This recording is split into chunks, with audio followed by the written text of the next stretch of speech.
Good morning, good evening, good afternoon, whatever time you're listening. That's the beauty of podcasting. Welcome into Touchdown in Paradise here on the Finstock Sports Network. I'm Justin. I'm Russ. I'm Joe.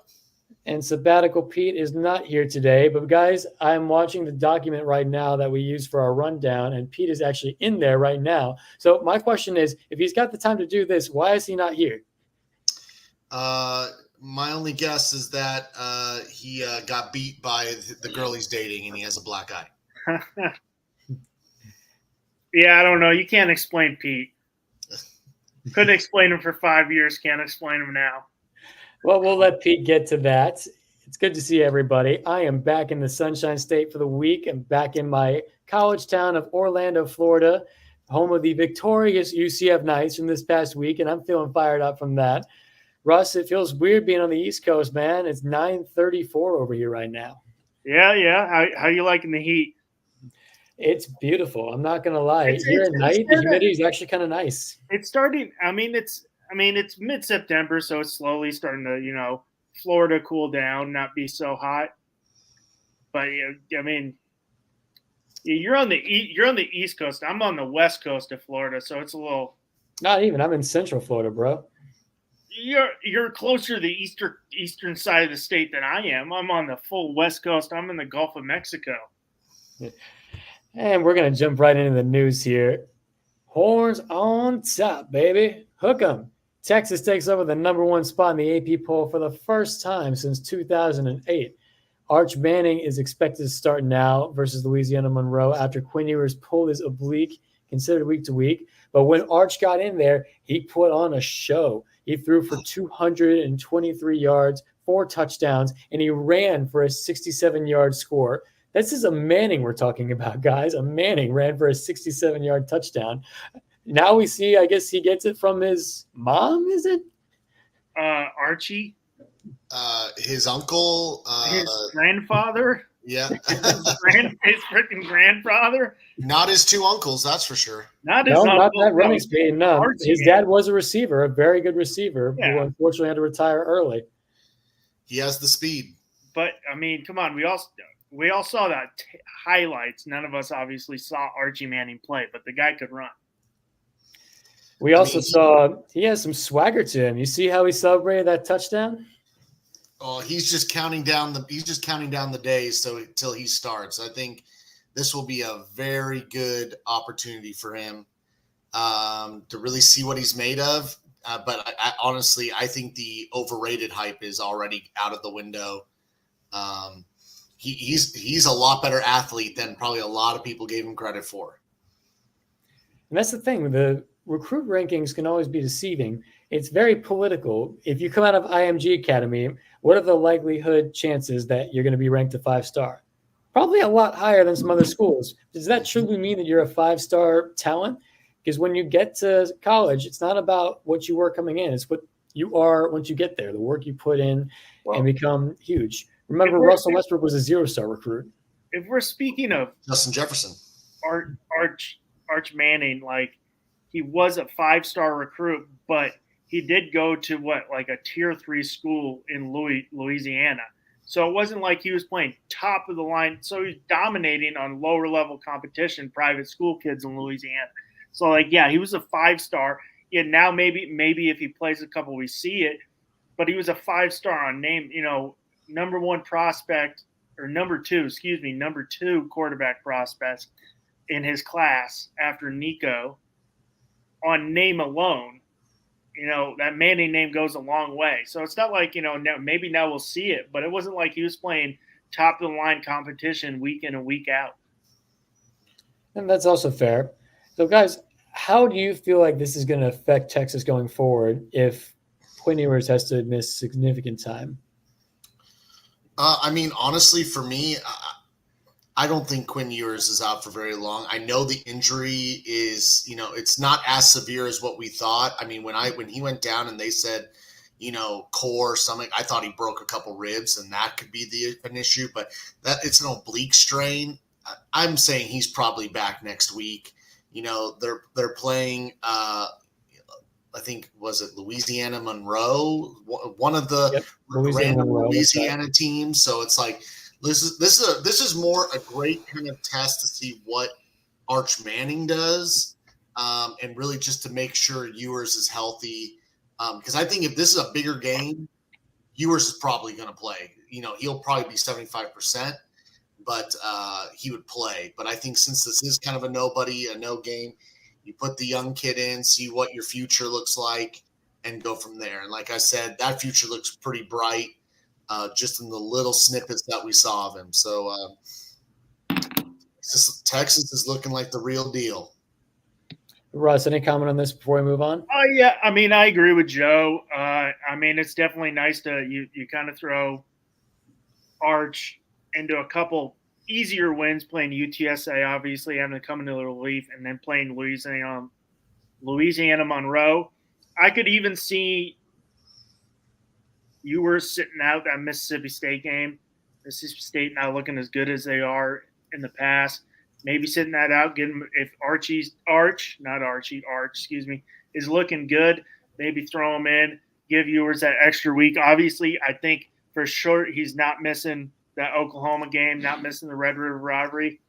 But, I mean, I think it's, definitely like Joe said, seeing what you got in your future and seeing what you got for next year. And moving on here. Thank you guys for the commentary there. The Ducks answer the call. Oregon dominates their rival Oregon State in Corvallis 49-14. Dylan Gabriel had 291 yards, 2 touchdowns, and he ran for a 54-yard score. Jordan James had 86 yards rushing and 2 touchdowns on the ground. Oregon State had Anthony Hengerson with 57 yards rushing and 2 touchdowns. So the question is, after a performance like this, and maybe not as hostile of an environment as Corvallis usually is, because this was a midday early season game as opposed to last week of the season, Thanksgiving, primetime rivalry game. How much better do we feel about the Ducks this week than we did last? Russ, I'll start with you. I mean, I feel better about the Ducks, but I mean, I 100% agree with you, Justin. The rivalry just doesn't have the same ring anymore. It's not game Thanksgiving weekend night football in Corvallis where that place is rocking. So it definitely doesn't have the same ring. I was impressed on Oregon, but definitely I was a little higher on Oregon State going in. I thought their defense would have been a little better, but they looked terrible. But I mean, it brings up my confidence a little bit, but I want to see it consistently. I want to see at least a couple, more than just one good week. But yeah. It brings it up. Mm-hmm. Yeah, I mean, ultimately, I was never really worried about Oregon. It definitely kind of sucks that the rivalry, because it was an early season game, it was a midday game. You played that game last week at night in Corvallis when it's cold. There may be a game, a playoff berth or a conference title berth on the line. It adds a lot more to it. I was with Russ though. I thought the Beavers were going to play a little bit more stout defense, and Oregon kind of picked them apart eventually. Started off slow, but picked them off apart at the end. I think this was kind of a get right game. Figure out, go back to the film, see what's working, what's not, because ultimately the schedule starts getting tough now. I think in a couple weeks they play Ohio State, excuse me. And you got a couple more tough games coming up as well. So they beat down Oregon State, but now it's time to get to the film, start to see some improvement, because if they don't, they will lose. They will lose. To who, I'm not sure.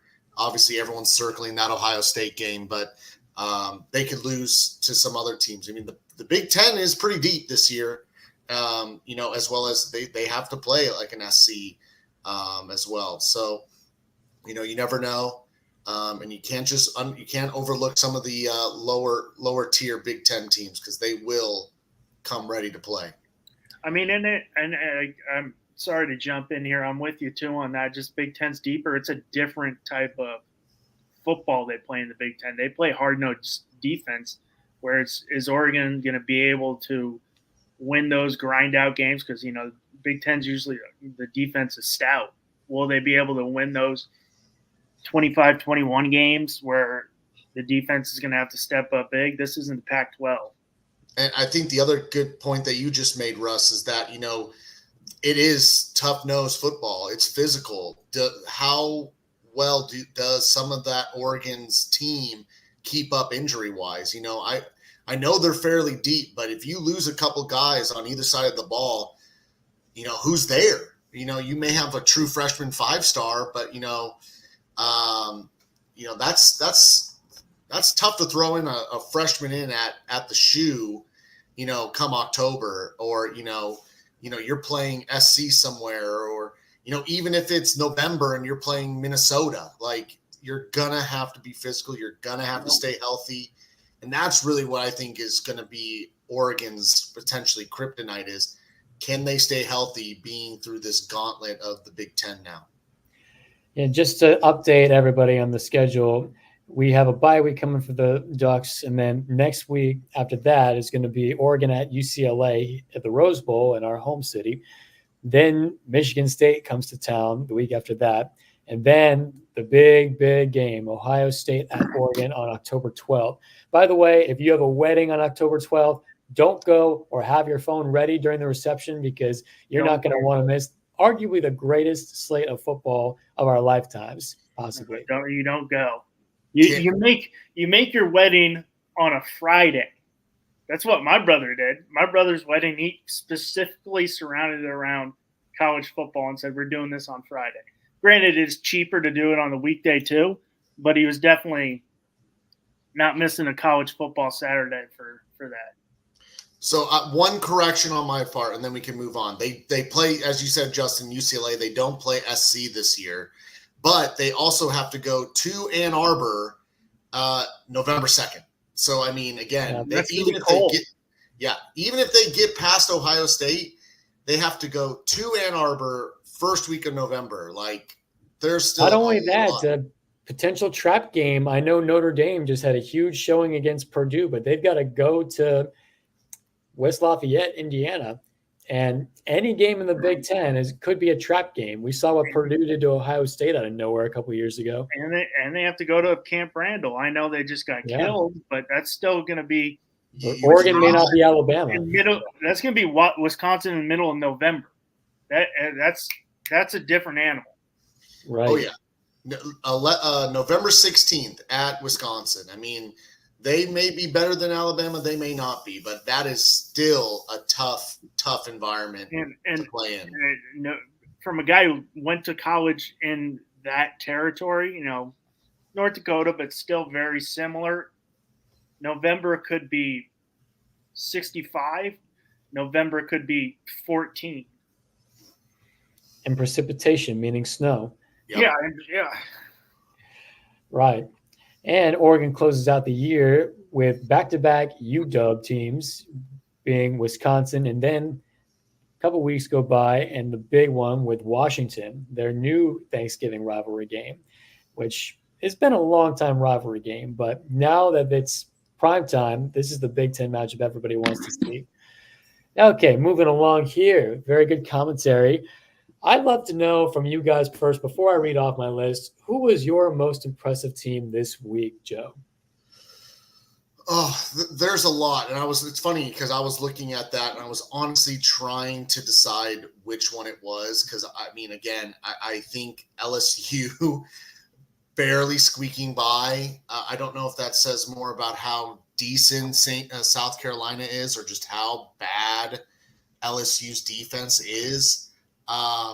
But I think ultimately what kind of surprised me the most was that Alabama at Wisconsin game. I mean, I know Wisconsin is not that good this year. I mean, they're not bad.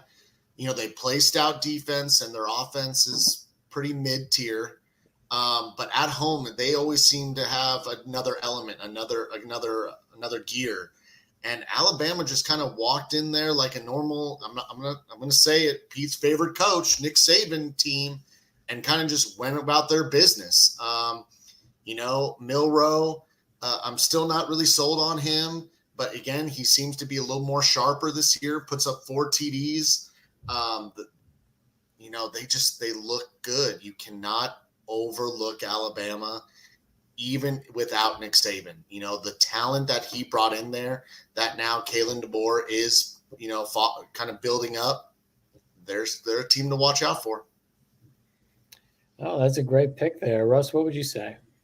I got two. I 100% agree with Joe on Alabama. You go into Camp Randall and just put a shellacking on Wisconsin, 42-10. Milroe, kind of a pedestrian game, 196 yards, 3 touchdowns, 12 for 17, but very, accurate, 12 for 17. And, I mean, that defense holds them to 10. But, I mean, of all the whole career we've seen of Kalen DeBoer, he develops quarterbacks. Obviously, he did it, the biggest one being Michael Penix in Indiana. Then he went to Washington. So you can already see kind of what he's doing with Jalen Milroe, that maybe he's not having to throw the ball, 35 times a game. But, hey, we're going to do this. You're going to get, 17 to 20 passes a game. We're going to have a high completion rate. And then you can use your legs because you're so athletic. But it was definitely an impressive win. The other one it kind of hurts me, but definitely Kansas State was very impressive. I was very not easy to say because Arizona did not look good, but Kansas State looked really solid and doing it with is he Avery Johnson? Is he a true sophomore from Manhattan? I'm pretty sure, but he looks he's from Kansas somewhere. Yeah, he's a local, maybe not Manhattan, but very local. Looked very good. Being a sophomore in that environment, their defense is really strong. I was very disappointed in that game, but with Arizona's defense not being our strong suit, you basically got to score almost every time. And when you do get a stop, you got to score. They definitely did not do that. And, but I was impressed with Kansas State's defense and Avery Johnson. I mean, he did have one or two, like running the clock out at the end of half, but to be a true sophomore, it was an impressive win for Kansas State. Not a conference loss, I will add, but still. The one other game that I will throw in that it was not a great game to watch, and I remember I was watching it at my birthday dinner with the family, and I just remember they are playing down to this team, was that Georgia-Kentucky game. Georgia just couldn't move the ball, and it's like, I didn't think Kentucky was that good of a defense to basically shut down Georgia. Again, I'm going to just chalk it up to Georgia played down. They had that off game. Kentucky really should have won that game. But, Beck had 160 yards passing. Georgia didn't score a touchdown until the fourth quarter. Georgia's going to need to clean up a lot this coming week and then for the future, especially if they win 13-12 at Kentucky, because we're not talking college basketball here. Right. What I found too is with selectors, they look at wins like that just because it's Georgia, and they'll say, "Oh, that was a gritty SEC win on the road," and then they'll glaze over it and give them a pass. Whereas, say, if a lower tier team like Toledo, for instance, who had an impressive showing on the road at Mississippi State, wins 46-13 or something like that, then they'll be like, "Oh, well, Mississippi State's no good this year. Who cares?"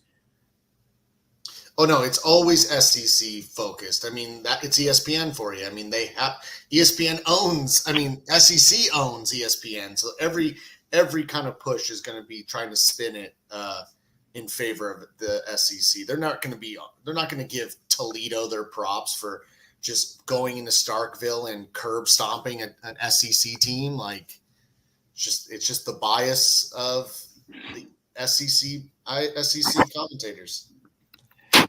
Other games out there that we're talking, one I found very eye-popping was Tennessee against Kent State. Now, I know it's Kent State. They're not a Power 5 team. They're not a competitive Group of 5 team either. But Tennessee took a 65-0 lead at halftime against them. They would go on to win only 71-0, scoring only 2 field goals in the second half. But at that point, you got to show a bit of sportsmanship and respect. Don't keep running up the score. Heupel knows that, even though he pretty much did not know that in the first half. He's just trying to get his team more reps, the backup more reps.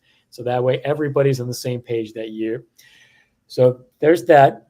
Joe, I'll give Notre Dame props. They respond in a Big Ten way on the road at Purdue, 66-7. Does Riley Leonard not ever have to pass the ball again in his life and they can keep winning like this? Well, he's going to have to throw the ball. I mean, that's essential. I mean, he threw the ball better at Duke. I'm kind of like, what happened to like? And I remember this offseason, he went down and worked with Phillip Rivers in like Mississippi somewhere, and it's just like everyone was hyping up his pass game, and it's just like he can't throw the ball. He looks like, no offense, and again, I'm a Notre Dame guy, but he looks like Milroe last year. He can't throw the ball.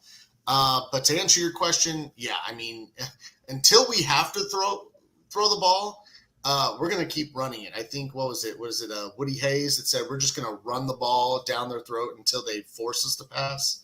I think that's the right approach to take.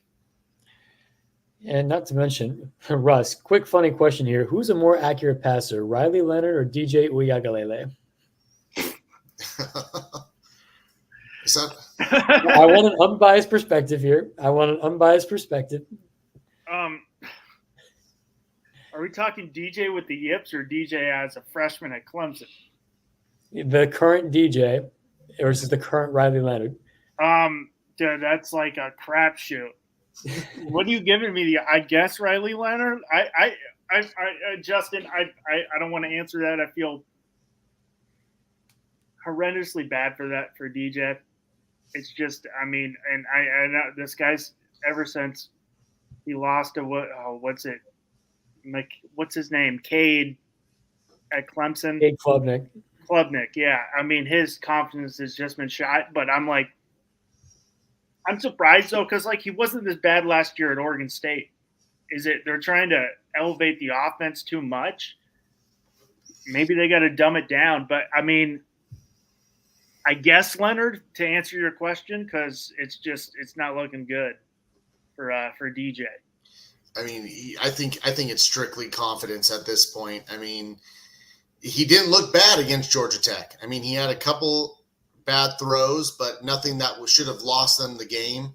Now I think it's all in his head now. You know, he's missing passes that, you know, your simple high school quarterback could be making. And it's like, it's tough to see being a Bosco alum as well, him going to St. John Bosco. I always want to support a Bosco guy, but he is his career is slowly going downhill, and it's not going to be any easier.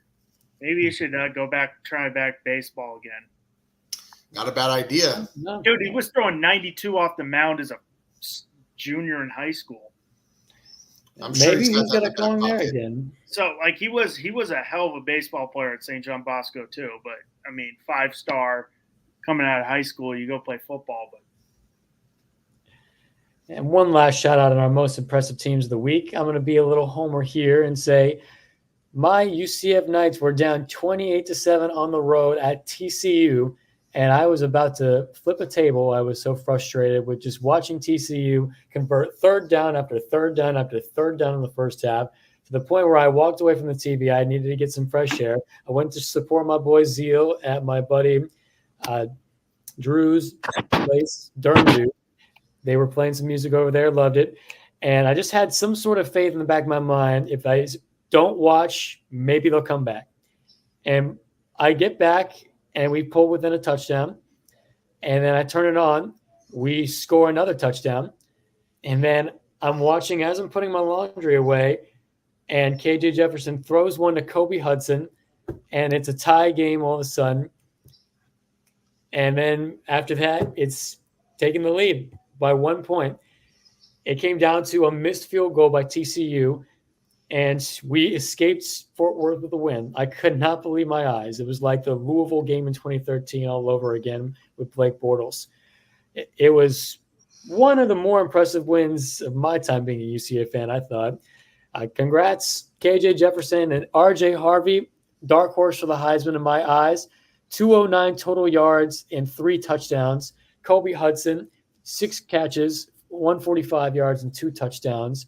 And it was a total reversal of last year's dreadful Baylor game where we blew a huge lead and they came back at home.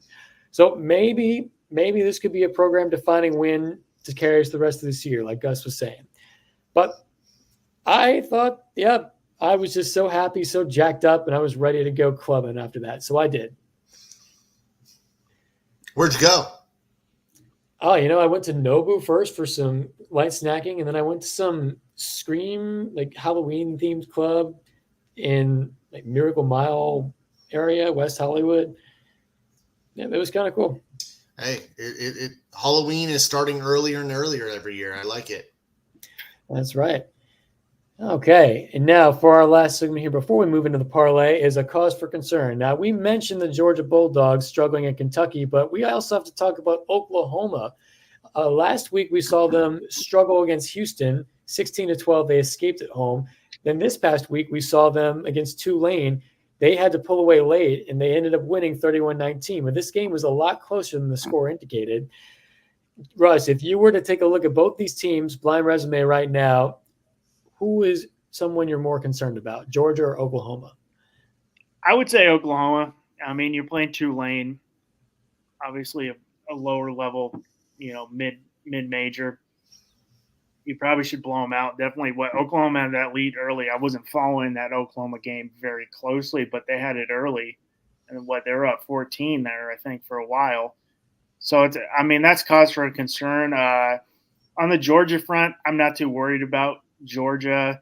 They seem to do this once or twice every year where they kind of play down to the level of competition that we saw.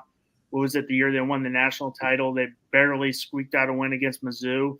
So they seem to do this, and definitely they seem to do this against Kentucky a handful of times too. So I'm not too worried about them. They seem to overlook their competition and find a way to squeak out a win. But definitely Oklahoma, I'd be a little cause for concern with Tennessee coming into Norman this week. Oh, that's a great point. And when you've got, like you said, Tulane, yes, they're a group of 5 team, but you're also Oklahoma. You've got expectations no matter how good or how bad you are. And you're expected to blow a team like that out, especially on your home turf. I don't like what I'm seeing from the Sooners early in this season with Houston, who's in a total rebuild mode with Tulane's old coach, by the way. They played him before they played his old team, Tulane. Willie Fritz is a great coach. I think Houston's got the right guy who's going to restore class in that program. He pushed them to the limit on the first night that they honored Toby Keith. And then this time around, they've got in the middle of the day, Tulane comes in and they start coming back. They start pushing Oklahoma around. It was only mental mistakes that Tulane did that caused Oklahoma to pull away. So I'm absolutely concerned. I feel like this could be a very scary game for the Sooners at home, their SEC debut against the Vols, who are just flying high, lighting up the scoreboard. Joe, what are your thoughts?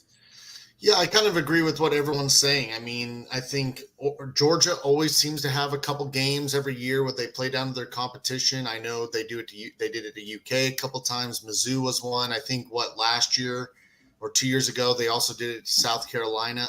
I don't know if it's just, again, they just don't get up for the game. They think that's a walkover or what. But ultimately, as I said at the beginning of this season, until someone actually beats Georgia, I'm riding with Georgia because they're the team to beat. Regardless of what ranking's saying, they're the guys. Oklahoma, though, yeah, I was just reviewing the stats. The fact that it's at home, the score line shows one thing, but then you look at some of the stats. You got one pick. Your leading rusher was your quarterback, which I'm not a real fan of, even though, again, Notre Dame's using Riley Leonard for that. Again, you're going to take a beating. You're going to take the risk of losing your quarterback in that nature. Tulane is no pushover. I had them being one of the schools to win the pack, the big, the Power Five school to make it into the playoff. That's probably not going to happen. But again, the score line shows one thing, but Oklahoma really struggled at times to really put Tulane away when they could have beaten them or should have beaten them by easily, another couple of touchdowns. Third quarter, they only put up a field goal. And I think, as you said, Justin, it's a couple of clean up those errors for Tulane, and this game is a lot closer and a lot more uncomfortable, and maybe talking about it a little bit differently. But, I think Oklahoma has to really go back, look at the film, and make some adjustments, because a better team will beat them, will easily beat them. And will that be this week? Well, let's find out now, because we're in our Paradise Parlay segment. That's right. Step right up, step right up. First on the menu, we got USC at Michigan in the Big House. Big Ten debut for USC. Favored by 6 on the road. Over unders 46.5. USC minus 230. Michigan plus 190. I'm taking the no-brainer here. I'm taking USC covering that. They'll win by a score. Cover that, no problem. I'm going to go with the under, because I don't think that Michigan's going to be able to score just as frequently yet. Now, Alex Orji is starting at quarterback for the Wolverines this week. It is a quarterback change from Davis Warren. So there's always the chance, but I'm going to take maybe the safer bet in my eyes and go the under with USC on the road. Miller Moss has been very impressive. Zachariah Branch, one of the most electrifying college players right now, and I'm taking USC to win. Russ. Yeah, I'm with you on that. Michigan's they lost too many players, coaching change. So I got USC covering, winning. I'll go with you on the under too, Justin. Okay, congruence, Joe. Yeah, I think, it's funny how the first game of the season can really catapult your season forward.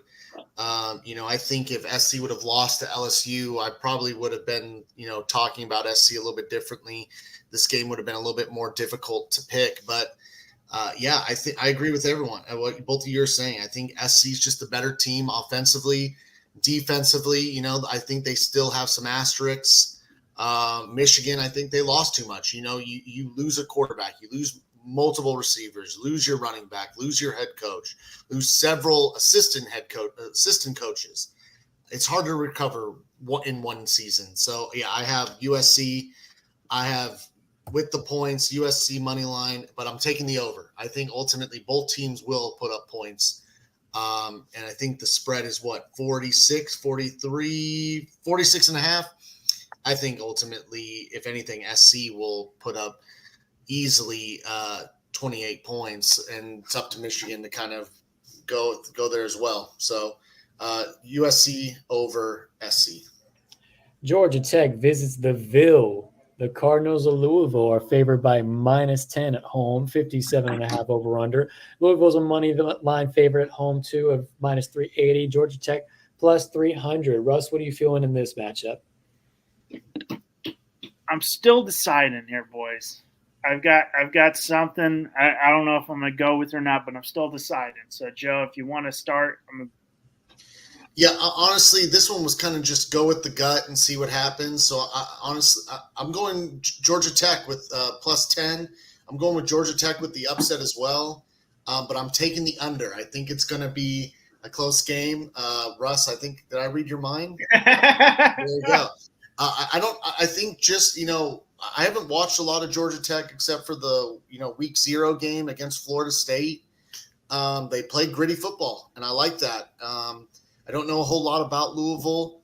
They seem to, kind of their ebbs and flows.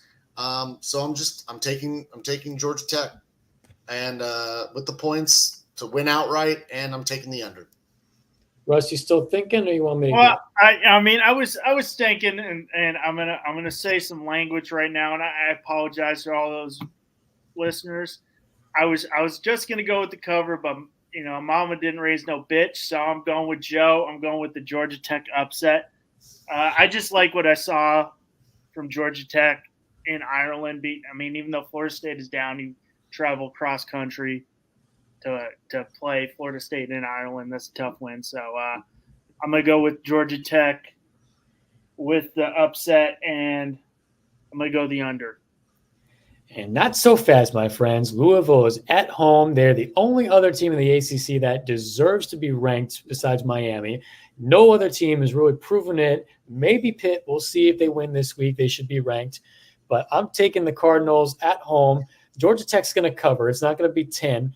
I'm going to take the under because both teams are very gritty and they're going to have trouble scoring on each other. But Cardinals are going to get the dub at home, send Georgia Tech back to Atlanta with an L. Atlanta.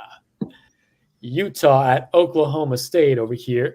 Utah is a -1.5 favorite on the road. Over-under is 52. Money line, Utah -120. Oklahoma State +100.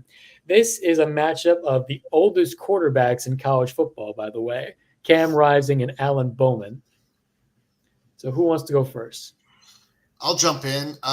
Again, I learned not to go against Gundy. I picked him to lose earlier this year, and I was wrong. And normally I learn from my mistakes, but again, I picked Utah to win the Big 12. So go Utes.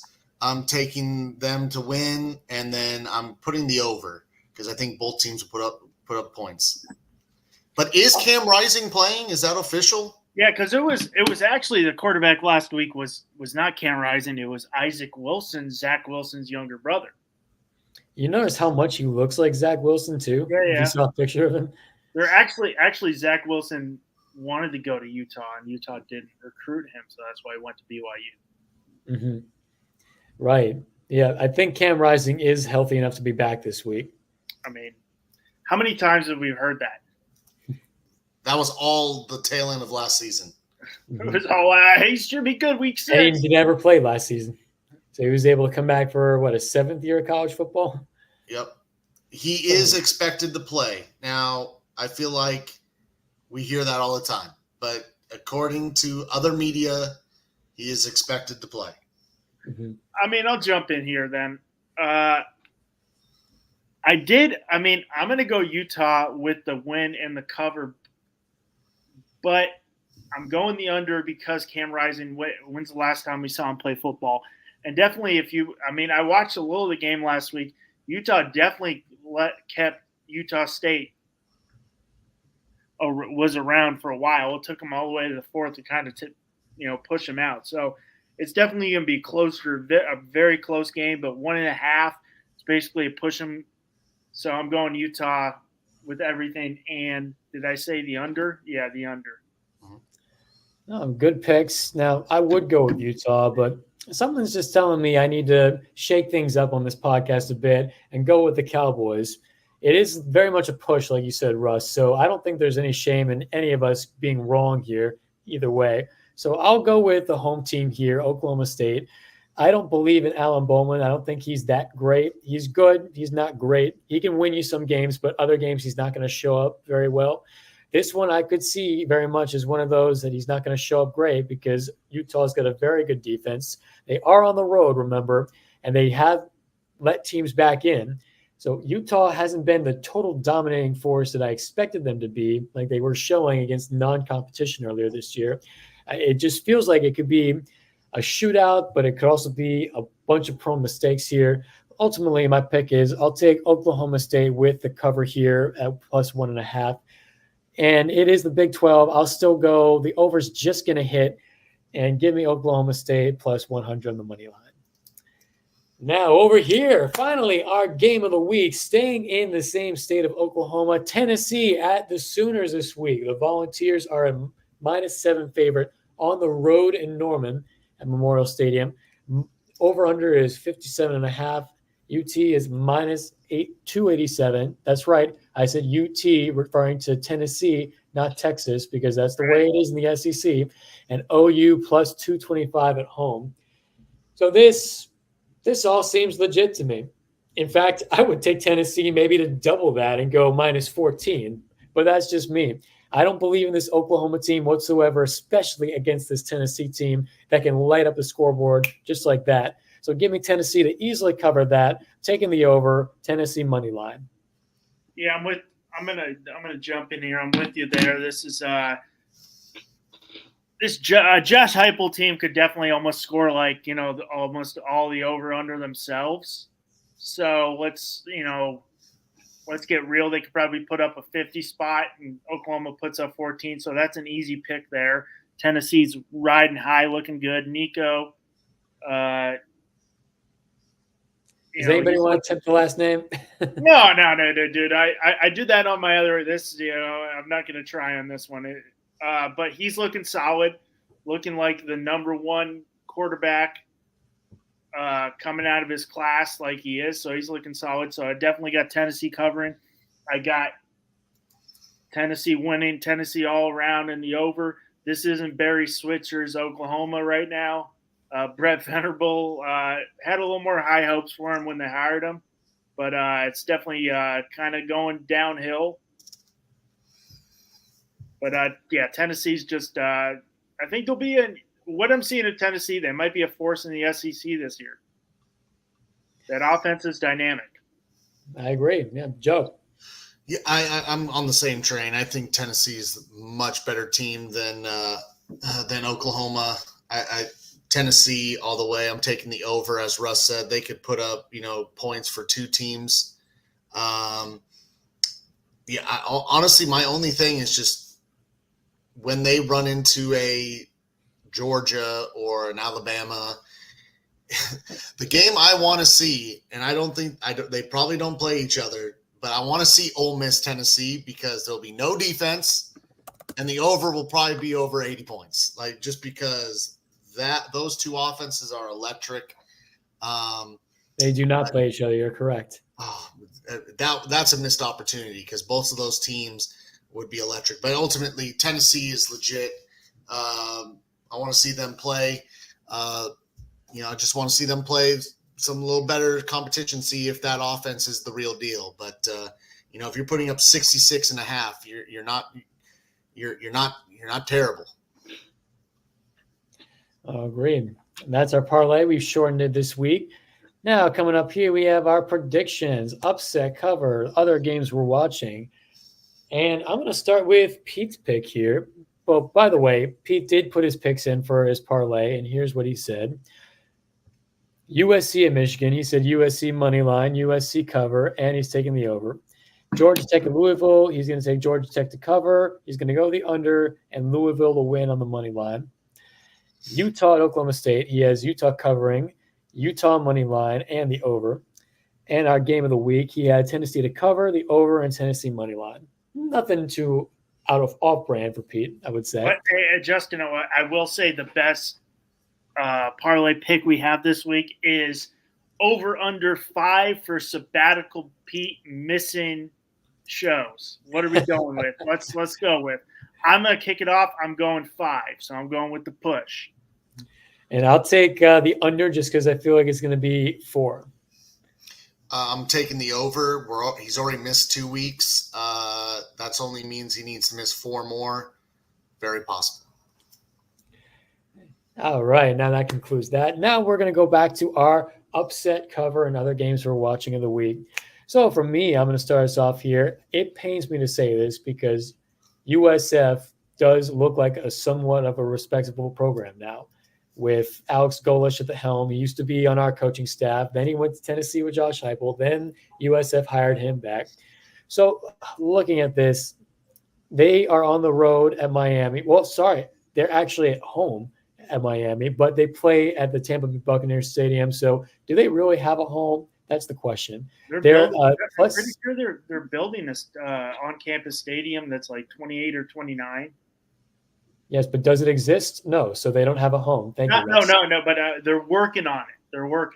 All right? Okay, they're working on it, but no, they don't have a home at the moment. They're renting a stadium from the Buccaneers, which they are a plus 16.5 underdog against Miami this week.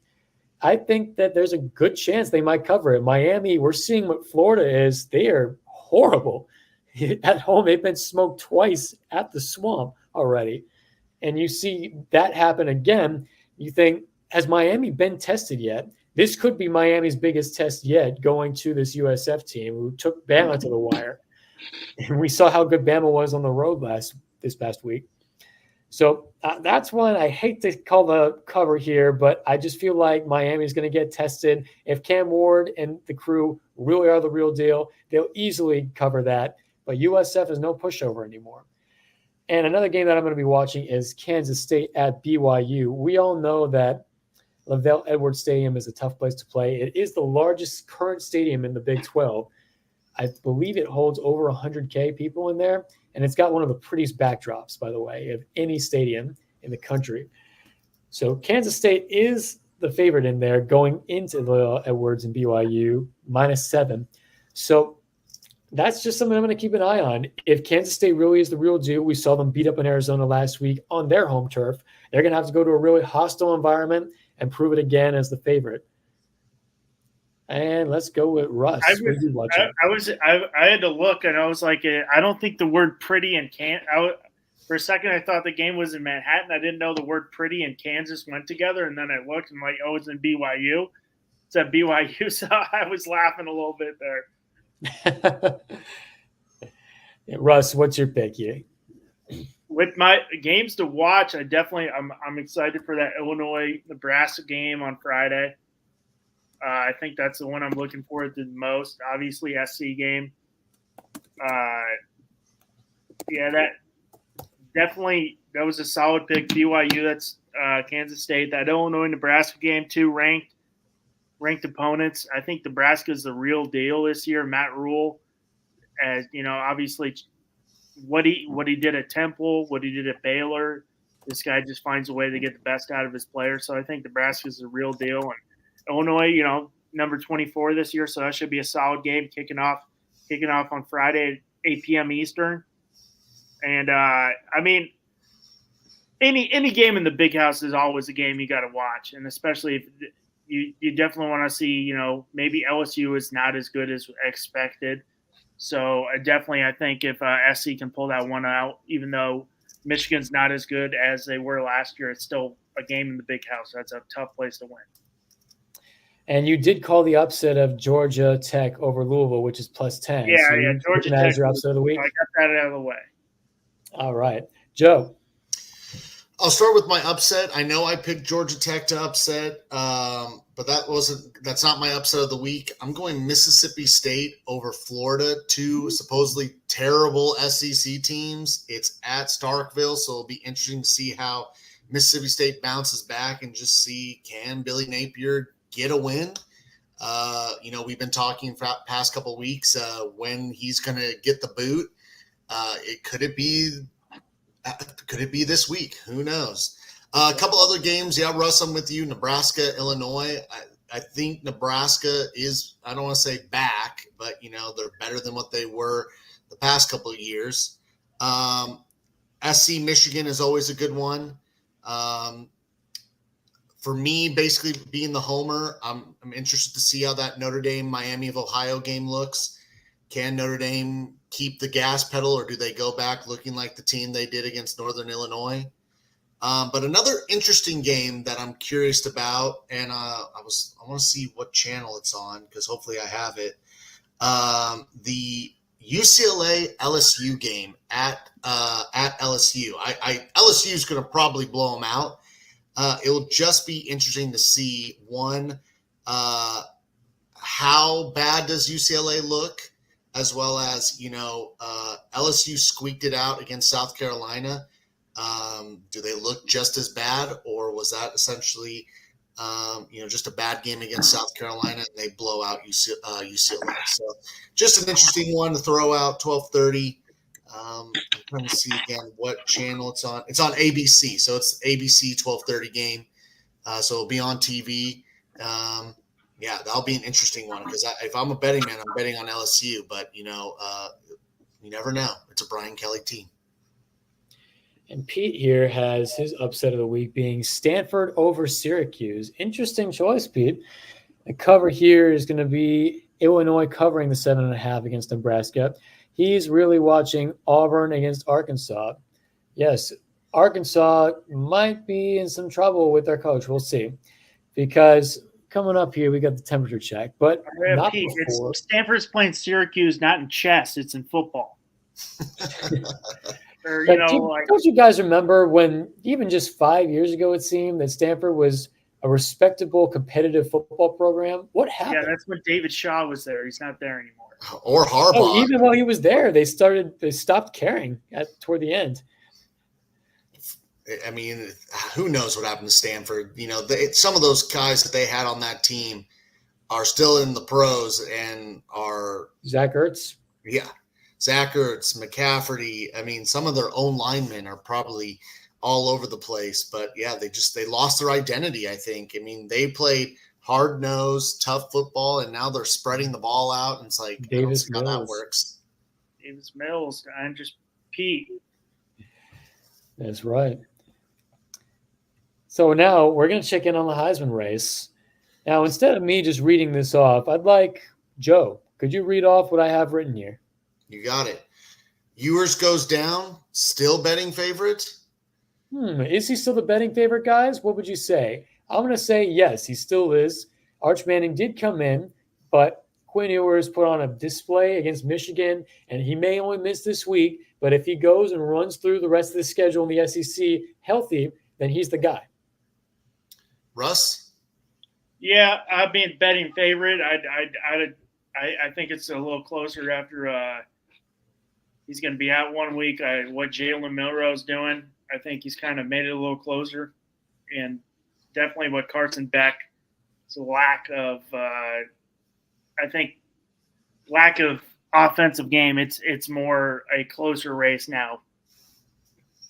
Yeah, I agree with that. I think ultimately with him sitting out a week, at minimum, it definitely makes the race a lot closer. Milroe, starting to kind of come into his own. Beck, just no big plays. We'll see what happens with the rest of the season. The next one, hello, Arch Manning. Hello, Arch Manning. Hello. How do you do? Does he get into the conversation, especially if Ewers is out for a long period of time?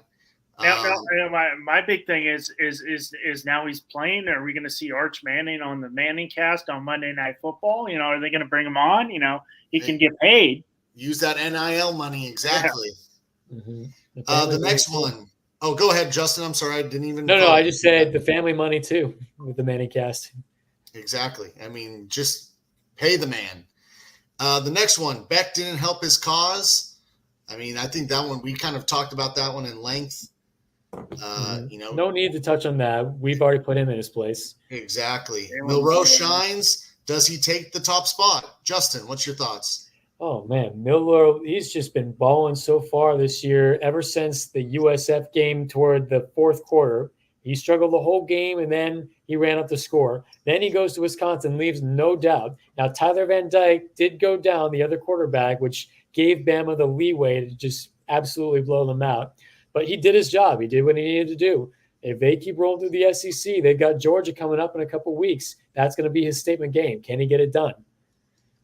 Russ. Yeah. I think we've talked a lot about Jalen Milroe. It's definitely he's made it a lot closer race than maybe once saw, especially with yours going down. Oh, I would agree with that. I think he's made it. I think we weren't even really talking about him at the beginning of the season, and now except Sabbatical Pete. Yeah, he's definitely up there.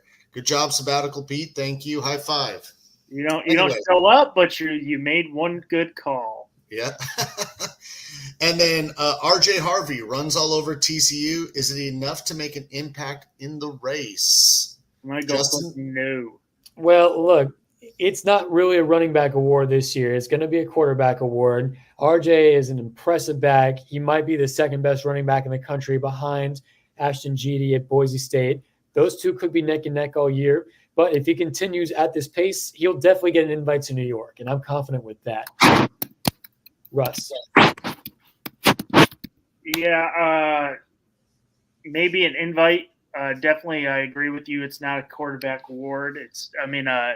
Running back award. This is a quarterback award. We haven't seen a non-quarterback win since Devontae Smith in 2020. So maybe it gets an invite.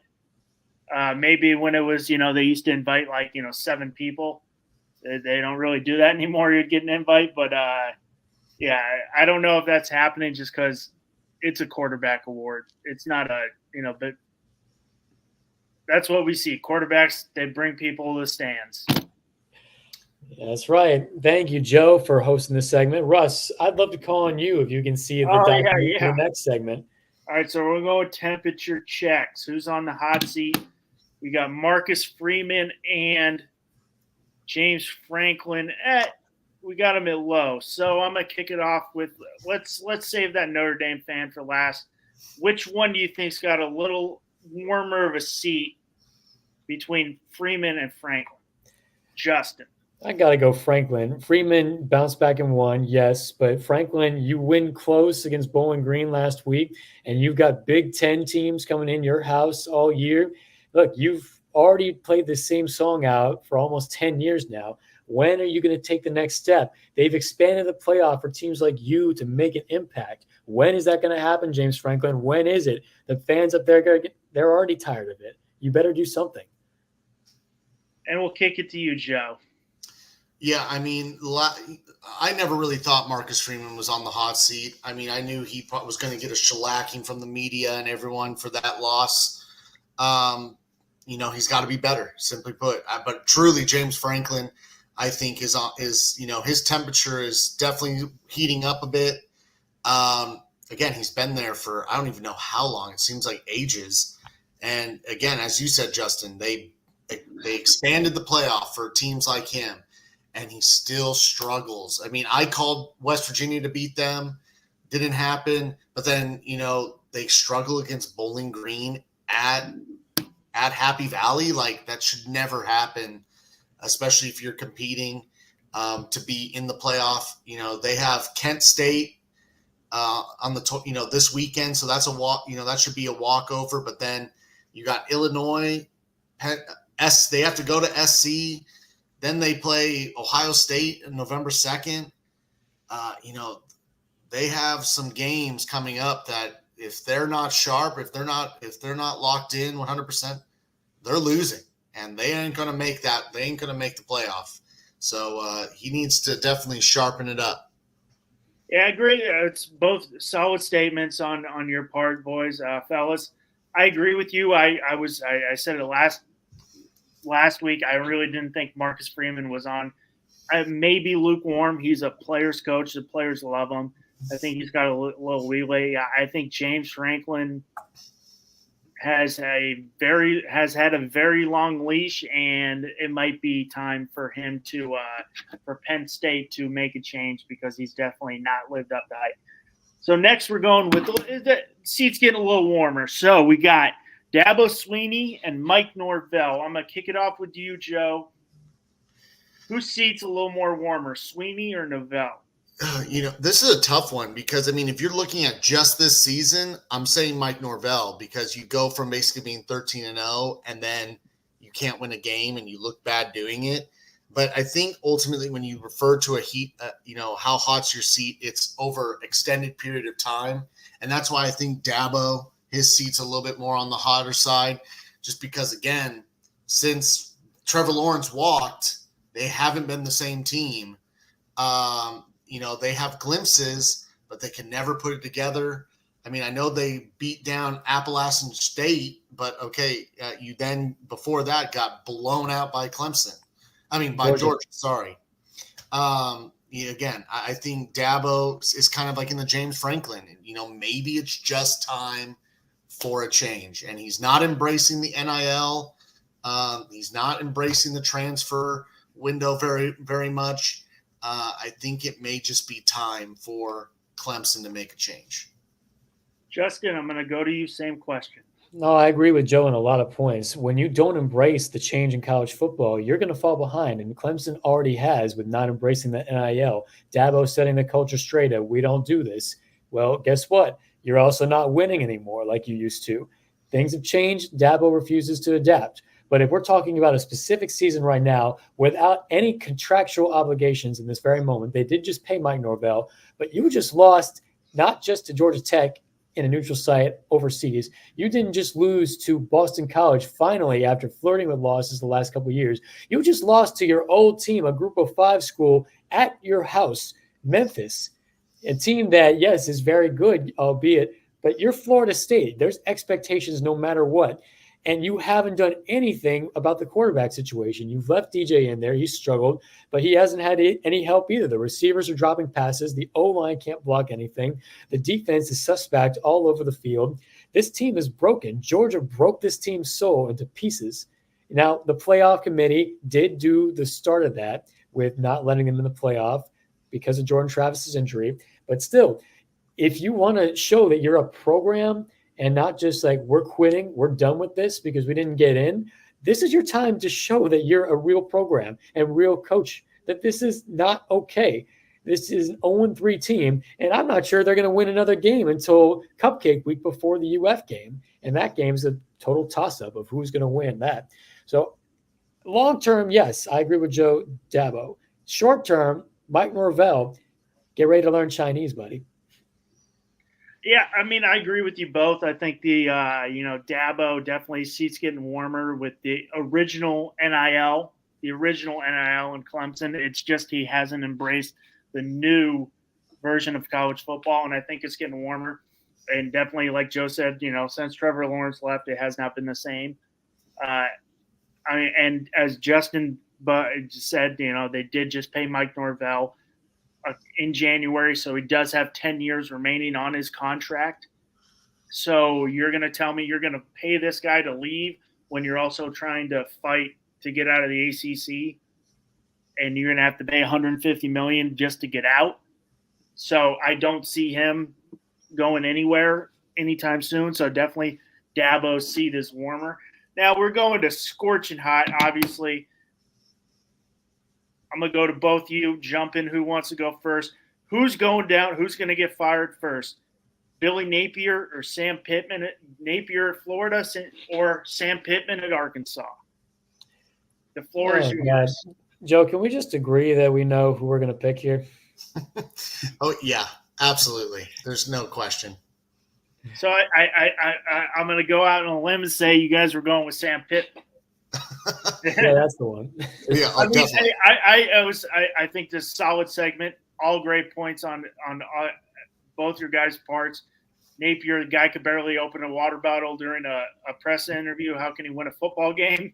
And I'm really surprised to see that Joe picked that Mississippi State, Florida, because I was like, there's no way Florida is a favorite.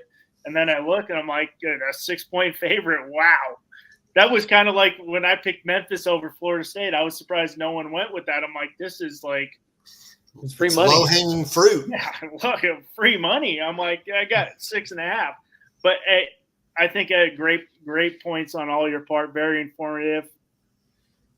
Back Absolutely. To you, Justin. Back to you. Thank you guys for taking over those segments there. One round of applause for our awesome co-hosts, Joe and Russ.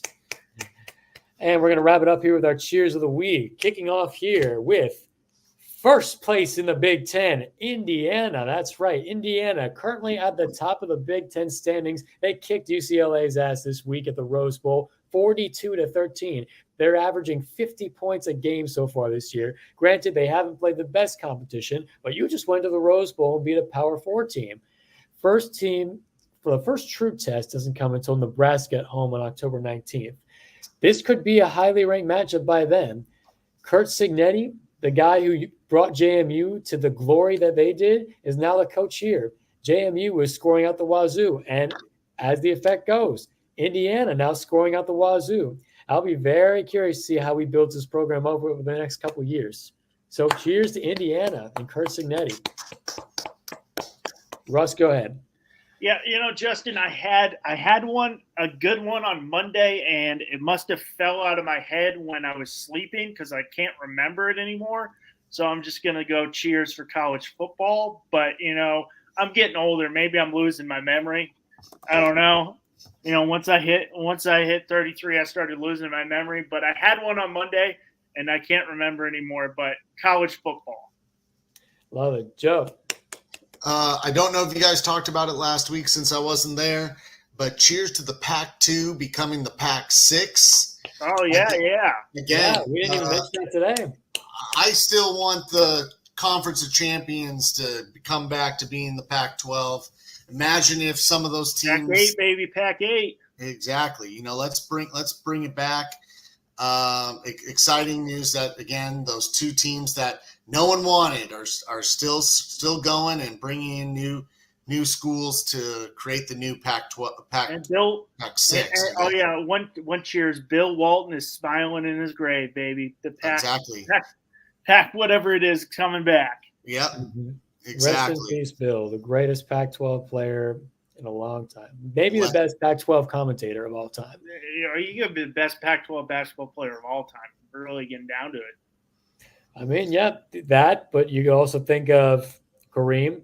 Kareem was great too. I mean, but he was better than Kareem in college.